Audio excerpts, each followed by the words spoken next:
మూడు విషయాలు గుర్తుంచుకోండి ఎప్పుడు కూడా. ఆవరణములో దొరికేది నీకు క్షమాపణ. అనండి, ఆవరణంలో నీకు దొరికేది ఏంటి? అంతే. దేవుని సముఖంలోకి వస్తే, ఆయన ఆవరణంలోకి వస్తే, ఆయన నీడకు వస్తే, ఆయన రక్తము వలన, బాప్తిస్మము వలన నీకు క్షమాపణ దొరుకుతుంది. అంతవరకు నువ్వు చాలనుకుంటే ఇక అక్కడి నుండే వెళ్ళిపో. ఆయన రక్తము వలన, బాప్తిస్మము వలన నీ పాపములకు క్షమాపణ పొందిన నీవు యేసుక్రీస్తు ఏర్పరిచిన మార్గం గుండా పరిశుద్ధ స్థలములోకి రావాలి. పరిశుద్ధ స్థలములోకి వచ్చి నువ్వు నేర్చుకున్న ఆది అపోస్తల ఉపదేశ క్రమము నాకు సూచనైన సన్నిధి బల్ల, ఆది అపోస్తల ఉపదేశ క్రమం, నువ్వు నేర్చుకున్న ఉపదేశాన్ని ప్రకారంగా, నువ్వు పొందిన ఆత్మను బట్టి, నువ్వు నేర్చుకున్న ఉపదేశ క్రమమును బట్టి ధూపవేదిక దగ్గరకు వచ్చి నీవు ఆయనను సేవించాలి. హలో, ఆవరణలో ఏం దొరుకుతుంది? క్షమాపణ. కానీ నువ్వు ఆవరణంలో యేసుక్రీస్తు రక్తము ద్వారా, బాప్తిస్మము ద్వారా నువ్వు క్షమించబడిన నీవు పరిశుద్ధ స్థలములలోనికి ఎందుకు రావాలి? ధూపవేదిక దగ్గర పరిమళ సుగంధ ద్రవ్యములనే ప్రార్థనలు పట్టుకొని నువ్వు దేవునిని సేవించటానికి రావాలి. చెప్పండి, దేవునిని సేవించాలన్న మనసు కలిగిన వాడు రావాల్సింది ఎక్కడికి? పరిశుద్ధ స్థలానికి. వినండి, క్షమాపణ కొరకు రావాల్సింది ఎక్కడికి? అదిగో బాప్తిసం తోటి అక్కడికి చాలు. సిలువ దగ్గరికి రా. సిలువ రక్తము ద్వారా, సిలువ రక్తమును బట్టి ప్రభు అయిన యేసుక్రీస్తు రక్తము ద్వారా బాప్తిసం పొందు. అందుకే బాప్తిసం తోటి అక్కడ ఉంటుంది. ఆవరణములో నీకు దొరికేది యేసుక్రీస్తు రక్తమును బట్టి, బాప్తిస్మమును బట్టి క్షమాపణ. క్షమాపణ పొందిన నీవు పరిశుద్ధ స్థలములోకి వచ్చి ఏం చేయాలి? ఆయనను సేవించాలి. అనండి, అంటే ఆయనను సేవించటానికి నువ్వు వచ్చే స్థలం పేరేంటి? నిజంగా సేవించడానికే వచ్చావా? సేవించేటప్పుడు రెండు నియమావళులు ఉన్నాయి. అటు పక్కన సన్నిధి రొట్టెల బల్ల ఉంది, ఇటు పక్క అది పెట్టినాను ఒకసారి. రెండు నియమావళులు ఉన్నాయి. అదిగో ఒకసారి స్క్రీన్ మీద చూడండి. ఉత్తర వైపు పక్కన సన్నిధి బల్ల ఉంది, దక్షిణ వైపు పక్కన చెప్పాలి. ఆ రెండు ఏం చెప్తున్నాయి అంటే, ఉత్తర వైపు పక్కనున్న సన్నిధి బల్ల మీద 12 రొట్టెలు ఉన్నాయి.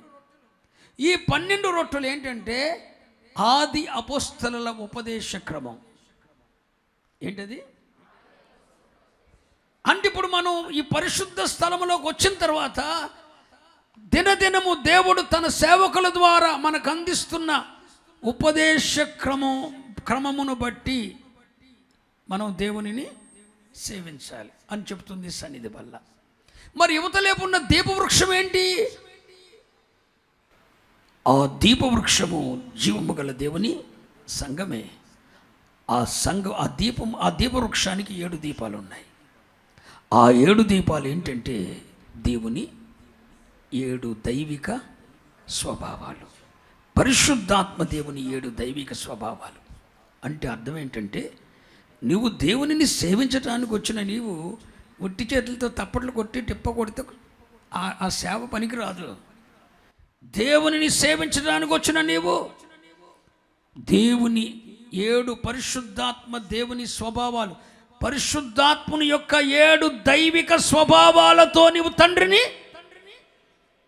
అంటే నువ్వు పరిశుద్ధాత్మతో నింపబడి, పరిశుద్ధాత్ముని యొక్క 7 దైవిక స్వభావాలతో నువ్వు నింపబడి తండ్రిని ఆరాధించాలి.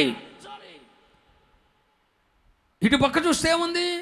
సన్నిధి బల్ల. అంటే ఆది అపోస్తల ఉపదేశ క్రమానుసారంగా నువ్వు తండ్రిని సేవించాలి. ఆమెను చెప్పండి. ఈ ప్రక్కనేముంది? దీపవృక్షం. అంటే పరిశుద్ధాత్మ నింపుదల. దేవుని పరిశుద్ధాత్మ యొక్క 7 దైవిక స్వభావాలను పొందుకొని నువ్వు తండ్రిని ఆరాధించాలి. ఎక్కడికి వెళ్ళి ఆరాధించాలి? అదిగో ఒకసారి ఫిల్మ్ చూడండి. ఈ పక్క సన్నిధి బల్ల, ఈ పక్క ఈ దీపవృక్షం. ఈ రెండు నేర్పుతున్నది ఏంటి? నువ్వు తండ్రిని ఆరాధించేటప్పుడు, పరిశుద్ధ స్థలంలోకి వచ్చి తండ్రిని సేవించేటప్పుడు ఉపదేశానుసారంగా జీవించాలని సన్నిధి బల్ల నేర్పుతుంది. దేవుని ఆత్మ స్వభావాలను కలిగి దేవుని సేవించాలని దీపవృక్షం చెప్తుంది. ఎక్కడికి వెళ్ళి సేవించాలి? అదిగో చూడండి, అది పెట్టినాను, పెద్ద పెట్టు. ఎక్కడికి వెళ్ళి సేవించాలి? ధూపవేదిక దగ్గర అనండి. ఆ ధూపవేదిక అంటే ప్రార్థనా జీవితం. అంటే నువ్వు అతి పరిశుద్ధ స్థలంలోకి వచ్చిన నీవు ప్రార్థనల ద్వారా, విజ్ఞాపనల ద్వారా, యాచనల ద్వారా, కృతజ్ఞతా స్తుతుల ద్వారా నువ్వు తండ్రిని సేవించటానికి పరిశుద్ధ స్థలానికి వస్తున్నావు. మీకు అర్థమైందా? ఇక్కడికి వచ్చేవాళ్ళు ఎందుకు వస్తున్నారు? తండ్రిని ఎలా సేవించాలి? నీకు ఇష్టం వచ్చినట్టు సేవిస్తే కుదరదు. ఉపదేశానుసారంగా సేవించాలి. పరిశుద్ధాత్మ అభిషేకమును పొంది సేవించాలి. అప్పుడు నీ ఆరాధన, నీ సేవ దేవునికి అంగీకారం అవుద్ది. మరి నేను అడుగుతున్నా, నిజంగా సేవించడానికి వస్తున్నావు, నిద్రపోతకు వస్తున్నావు? నువ్వు సేవించడానికి వస్తున్నావా? అటెండెన్స్ సేవించకుండా వస్తున్నావా? క్షమాపణ ఆవరణంలో ఆయనను తండ్రిని సేవించేది పరిశుద్ధ స్థలములో. ఇక్కడ పరిశుద్ధ స్థలములో సేవించిన తరువాత మనం వెళ్ళేది ఎక్కడికి? అతి పరిశుద్ధ స్థలంలోకి వచ్చేది ఎందుకో తెలుసా? సేవించటానికి కాదు. హలో, ఆయన్ని కలుసుకోవటానికి, ఆయనతో సహవాసం చేసేయటానికి. ఏదెనులో ఆదాము అవ్వలు ఏ విధంగా ఆయనతో కలిసి రోజు నడిచారో, ఏ విధంగా ఆయనతో మాట్లాడుకున్నారో, అతి పరిశుద్ధ స్థలంలో దొరికేది ఏంటి? ఆయనతో సహవాసం అనండి. పరిశుద్ధ స్థలంలో దొరికేది ఏంటి? ఆయనను సేవించటం. ఆవరణలో దొరికేది ఏంటి? క్షమాపణ. అక్కడ క్షమించబడ్డాం. యేసుక్రీస్తు రక్తము ద్వారా, బాప్తిస్వం ద్వారా మన పాపముల నుండి క్షమించబడిన మనము ఆది అపోస్తలుల ఉపదేశానుసారంగా దేవుని ఆత్మ పొంది తండ్రిని సేవిస్తున్నాం పరిశుద్ధ స్థలములో.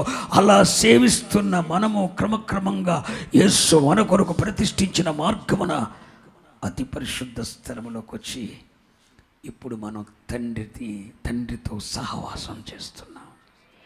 ఏదేనులో ఆదాము పోగొట్టుకున్న సహవాసం మరలా సిలువ ద్వారా మానవునికి రీకనెక్టింగ్, మరలా కనెక్షన్ కుదిరింది. ఇదంతా చేయటానికి మరలా మానవుడు ఏదేనులో ఆదాము దేవుని యొద్ద నుండి వెలివేయబడ్డాడు.